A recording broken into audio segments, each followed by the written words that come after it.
Hey, trotamundos, ¿qué tal? Yo soy Kurenai y aquí venimos a hablar de libros.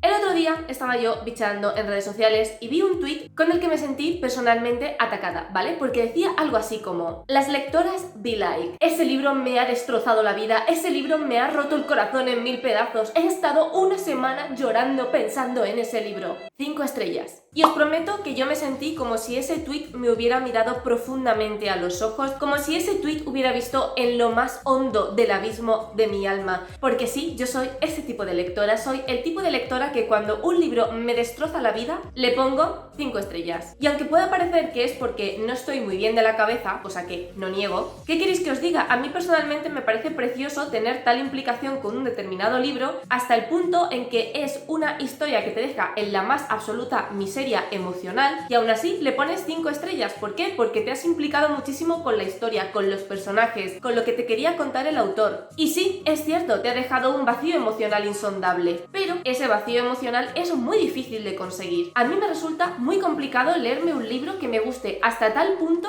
en que me deje completa y absolutamente devastada. Y si eso no se merece 5 estrellazas, yo no sé qué se lo merece. Así que hoy vengo a desnudarme ante vosotros, vengo a mostraros mi alma, vengo a hablaros de libros que me han dejado destrozada emocionalmente, de libros que me dejaron mirando un punto fijo de la pared pensando en qué iba a hacer ahora con mi vida, en cómo podía continuar respirando cuando en ese determinado libro había pasado algo que había roto mi corazón en pedazos. Vamos a empezar el vídeo fuerte, vamos a empezar el vídeo con la definición de novela que me dejó completamente destrozada durante meses. ¿Qué digo durante meses? Actualmente sigo destrozada por culpa de este libro.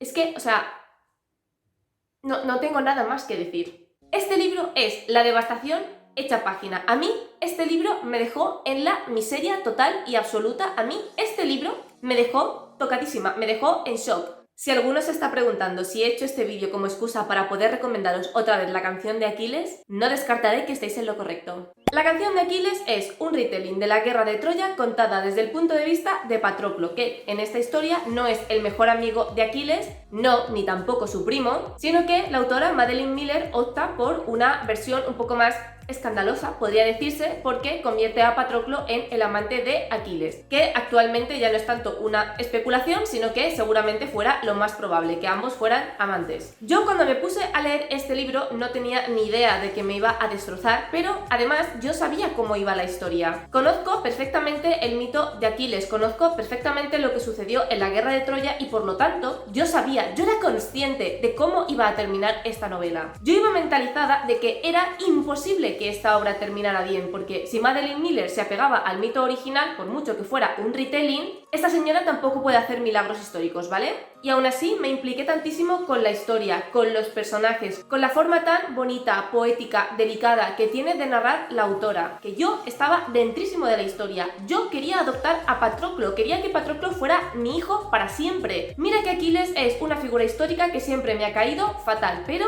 la magia que tiene la Madeline es que consigue que aquí Aquiles te caiga bien, porque aquí no ves al héroe, aquí no ves al soldado que lo único que quiere es gloria y complacer a los dioses y ser el mejor guerrero. No, aquí ves una versión de Aquiles mucho más humanizada desde el punto de vista de alguien que le ama profundamente. Y no soy yo, me refiero a Patroclo. Este libro consigue que puedas ver la versión más humana de Aquiles, sus miedos, su vulnerabilidad, sus dudas, toda esa parte menos heroica, por lo que es imposible no empatizar con él, es imposible no quererle viéndole a través de los ojos de Patroclo. Y al estar yo tan emocionalmente implicada con esta historia, el final me pegó fortísimo. Y mira que yo sabía lo que iba a suceder, porque es imposible no saberlo si conoces un mínimo de mitología griega. Pero yo acabé llorando a chorros con esta novela.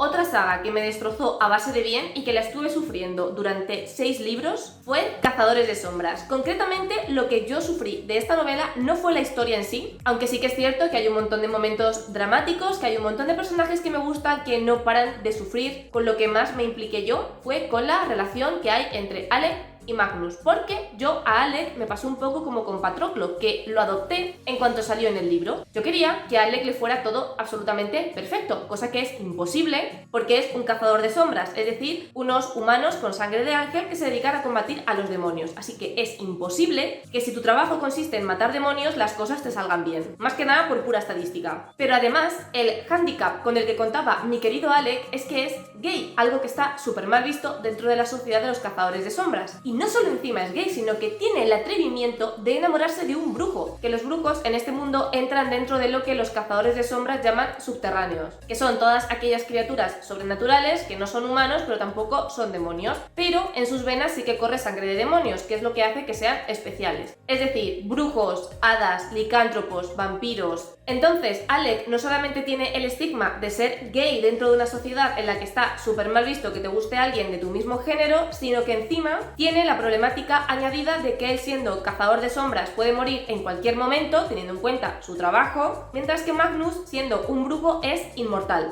Así que yo con estos dos sufrí por partida doble. Otra pareja con la que sufrí muchísimo, y sí, la mayor parte de libros con los que sufro es por culpa de su pareja principal, porque yo cuando una relación de romance está bien desarrollada me implico como la que más, es en la saga de Crónicas de la Torre, concretamente este es el primer libro de El Valle de los Lobos. Aquí nuestra protagonista es Dana, una muchacha de clase humilde a la cual sus padres le venden a un señor que supuestamente quiere convertirse en su marido, pero que en realidad este señor es un hechicero muy importante que lleva una torre de brujería y que pretende convertir a Dana en su alumna y enseñarle a hacer magia. Dana, cuando todavía es una niña, conoce a un chaval llamado Kai, que es de su misma edad y con el que enseguida hace muy buenas migas y se convierten en mejores amigos. Y cuando Dana se muda a la torre, pues Kai se va con ella. ¿Por qué? Porque Kai es un fantasma y Dana le puede ver porque obviamente tiene capacidades mágicas. Entonces, en el momento en el que Dana se entera de que Kai es un fantasma, ella se repite a sí misma: no puedes enamorarte de él porque es un fantasma. ¿Qué pasa? Efectivamente, que se enamora de él y que Kai se enamora de ella. Y tú, como mero espectador, vas apreciando con todo el dolor de tu corazón el cómo estos dos personajes se adoran, se van enamorando, se quieren más que nada en el mundo, y tú sabes que es un amor imposible porque él está muerto. Conforme vas avanzando en la saga, te vas dando cuenta de que es cada vez más imposible que estos dos sean felices, y yo me sufrí mucho su relación. Es uno de los primeros romances de fantasía en los cuales yo me involucré muchísimo emocionalmente, en el que yo no paraba de hacer elucubraciones de cómo podría la autora sortear estos inconvenientes, porque yo deseaba, yo rezaba porque estos dos estuvieran juntos, porque es que estaban hechos el uno para el otro. Y además Laura refleja muy bien ese sentimiento de pérdida que tiene Dana constantemente, y también esa desesperación cuando ella se da cuenta de que va a llegar un momento en el que ella va a seguir creciendo y Kai no, porque Kai murió creo que con 16 años, es como muy consciente de que ella va a seguir creciendo, de que ella se va a hacer mayor, se va a hacer vieja, le van a salir canas, mientras Kai va a permanecer inalterable, que es un tema que también se toca en Cazadores de Sombras. Y además también vamos viendo cómo el hecho de que Dana sea cada vez más habilidosa con la magia le va a animar a buscar cualquier resquicio que le permita estar con Kai como ella quiere estar, es decir, como dos iguales, por lo que esa desesperación va a ser palpable a lo largo de toda la trilogía, y la autora lo expresa de una manera tan bonita y de una manera tan descarnada que es imposible no implicarte emocionalmente con estos dos. Con el siguiente libro os vais a reír de mí, ya os lo adelanto porque es que yo lo pienso y me río de mí misma, ¿vale? Pero fue una novela que en su momento me pegó fortísimo y que ya que me estoy abriendo ante vosotros y os estoy exponiendo aquí todas las miserias de mi corazón, pues es que este libro tiene que estar. Y se trata de Luna Nueva, que es la segunda parte de Crepúsculo. Ya he dicho muchas veces en el canal que a mí Crepúsculo me marcó fortísimamente en su momento cuando lo leí, y yo no soy una lectora que reniega de sus vergüenzas, al menos de sus vergüenzas lectoras. Porque sí que es cierto que hay mucha gente que a raíz de todo el odio que recibió Crepúsculo en su momento es como que ahora se avergüenza de haber sido lector y fan acérrimo de Crepúsculo. Pues yo no tengo de nada de qué avergonzarme, yo era Team Edward y yo esta saga me la gocé y me la bebí y la disfruté como una enana y no me arrepiento en absoluto. Sí que es cierto que si ahora mismo la releyera probablemente no la disfrutaría tanto como la primera vez, más que nada porque he madurado bastante, sobre todo en la parte de cómo es mi concepción actualmente del amor y de lo que tiene que ser una relación, y yo soy consciente de que Crepúsculo es muy tóxica. Algo de lo que evidentemente con 14, 15, 16 años pues no me di cuenta, y para mí Edward era el hombre perfecto. No creo que haga falta contar de qué va Crepúsculo, ¿vale? Porque a estas alturas todo el mundo lo conoce, pero básicamente va de una chavala, Bella, que se muda a un pueblecito con su padre y descubre que la familia de los Cullen son vampiros, y ella se enamora perdidamente de Edward Cullen. Enamoramiento, que también es profundamente tortuoso, porque ya me dirás tú que hace una chavala de 16 años enamorándose de un vampiro que lleva 100 y pico años vivo. ¿Os habéis dado cuenta, verdad, de que hay un patrón y de que yo con los libros con lo que más lloro es cuando hay relaciones imposibles? A continuación se viene un spoiler, aunque yo creo que a estas alturas no debería ser spoiler para nadie, pero si alguien considera que la información que puedo dar de Luna Nueva es efectivamente un spoiler, por favor que pase al siguiente libro. Total, que en Luna Nueva Edward decide que su relación con Bella no puede seguir así, que lo único que va a conseguir es hacerla sufrir, así que decide marcharse de su casa sin avisar a nadie, simplemente decir que se ha ido y punto. Y en este libro te describe muy bien cómo Bella sufre esa pérdida. Es la famosa escena de la película en la que Bella está sentada delante de una ventana y parece que van pasando los meses mientras su depresión se acentúa. Pues bueno, a mí la forma en la que Stephanie Meyer habló de esa pérdida me afectó muchísimo en ese momento. También es verdad que cuando yo me leí Luna Nueva no estaba en mi mejor momento emocional y que yo en ese momento estaba pasando también por una especie de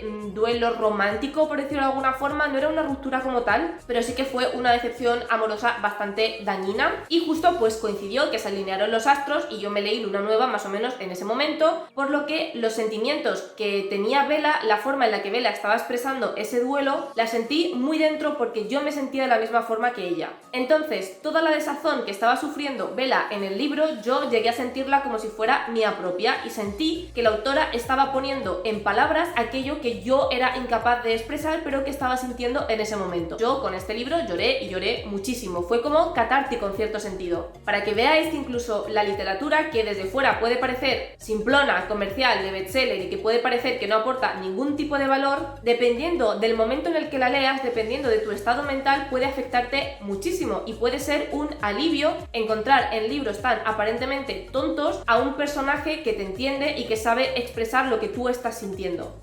Y por último os voy a hablar de dos libros más con los que os demuestro que no solamente sufro por relaciones románticas traumáticas, aunque es mi foco fundamental de sufrimiento, sino que también puedo sufrir y mucho por ciertos personajes concretos o por lo que los autores deciden hacer con esos personajes o por relaciones que no son estrictamente románticas. Uno de los libros con los que yo más he sufrido por un personaje concreto ha sido sin duda El Imperio Final de Brandon Sanderson, que es la primera parte de Nacidos de la Bruma. Y es que es un personaje que está construido de tal forma que es imposible no enamorarte de él cuando lo conoces en el libro. Es imposible no querer hacerte su bestie. Además, una cosa que hizo aquí Sanderson que me gustó mucho, bueno, a ver, no me gustó mucho porque me hizo sufrir, pero al mismo tiempo me gustó mucho en el sentido de que me pareció una estrategia bastante valiente, es que es el típico personaje al que tú esperas que todo le salga bien, porque es un personaje que tiene todos los elementos para convertirse en el héroe de la historia, es un personaje que está hecho para encandilar al público y que está hecho para llegarte profundamente al corazón y por lo tanto para ser un pilar fundamental a lo largo de toda la saga. Por lo tanto, lo que hace Sanderson con este personaje es algo que no te ves venir en absoluto, porque de todas las posibilidades que se te ocurren alrededor de su figura, lo que Sanderson decidió hacer finalmente era como lo último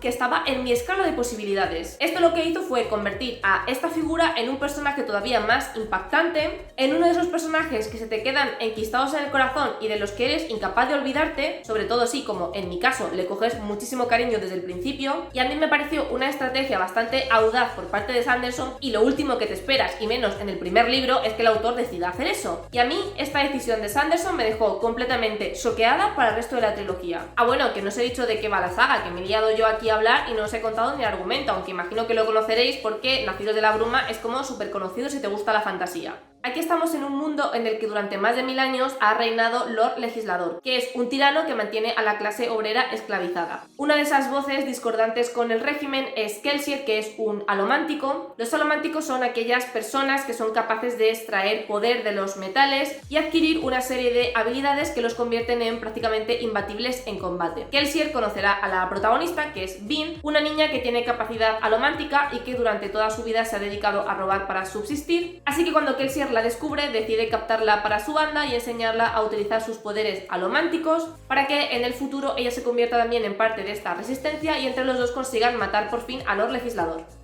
Ahora sí, vamos ya con el último libro que me tuvo al borde de las lágrimas y probablemente sea un poco rollo como Luna Nueva, que sea un título que no se esperáis y con el que os preguntéis sabiamente si estoy bien de la cabeza, pero sí, estoy bien de la cabeza aunque no lo parezca. Y me refiero a este tocho de aquí, a Casa de Tierra y Sangre, que es la primera parte de Ciudad de Media Luna. Aquí tenemos un mundo de fantasía donde hay hadas, donde hay licántropos, donde hay una serie de criaturas mágicas y nuestra protagonista es mitad humana, mitad hada. Bryce, que así es como se llama nuestra protagonista, tiene una mejor amiga que es Danica, que es licántropa, y resulta que un día cuando Bryce vuelve a casa descubre que tanto Danica como el resto de su manada han sido masacrados por un demonio. Bryce evidentemente se queda devastada y ayuda a los ángeles, que son un poco como los que gobiernan, como los que están en los altos puestos, a descubrir quién ha liberado un demonio y por qué ese demonio ha matado a Danica y a todos sus compañeros. Durante la investigación, Bryce comenzará a descubrir muchas cosas acerca de Danica que la dejan bastante impactada, porque recordemos que Danica era su mejor amiga, que se conocían desde hacía muchísimos años, que por lo tanto Bryce creía que conocía muy bien a su mejor amiga y que no había nada que ésta le ocultara. Y conforme va investigando su muerte se va dando cuenta de que no es así y de que hay muchas cosas acerca de Danica que ella desconocía.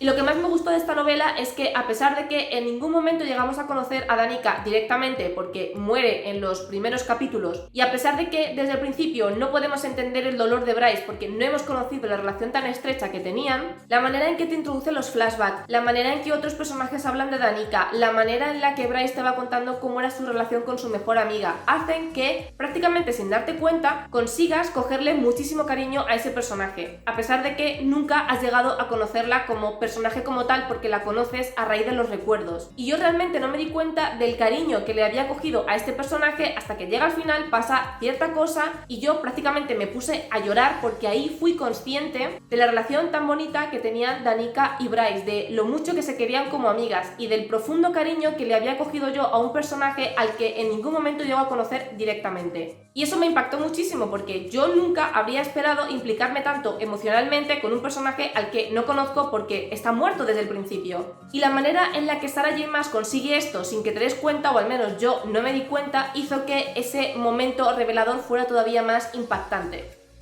Y hasta aquí los libros a los que les puse 5 estrellas porque me destrozaron el corazón. A ver, no les puse 5 estrellas solo por eso, ¿vale? Les puse 5 estrellas porque me gustó la historia, porque me gustaban los personajes, porque me gustó cómo estaban escritos. Quiero decir, no soy tan superficial como para ponerle 5 estrellas a un libro solo porque su romance o sus personajes me destrozaron por dentro. Pero sí que es verdad que esa implicación emocional tan fuerte que tuve con esas historias, pues ayudaron mucho a que yo los disfrutara más, obviamente. Porque sinceramente yo leo en parte para eso. Yo leo para disfrutar de las historias, por supuesto, pero también leo para encontrar libros que me hagan sentir viva de esa forma. Leo para encontrar libros que me hagan meterme dentro de la historia a tal nivel que sea capaz de empatizar muchísimo con los personajes y con la historia que me están contando, porque creo que de esa forma es como más disfruto la lectura. Recordad que podéis seguirme en mis redes sociales, Twitter, Instagram y el blog, donde voy diciendo de manera mucho más detallada todo lo que leo. Que os ha gustado este vídeo, que os gusta el contenido de mi canal, no os olvidéis de suscribiros. Os recuerdo que hay vídeo todos los sábados a las 6 de la tarde, hora española. Muchísimas gracias por estar un día más conmigo y nos vemos en el próximo vídeo.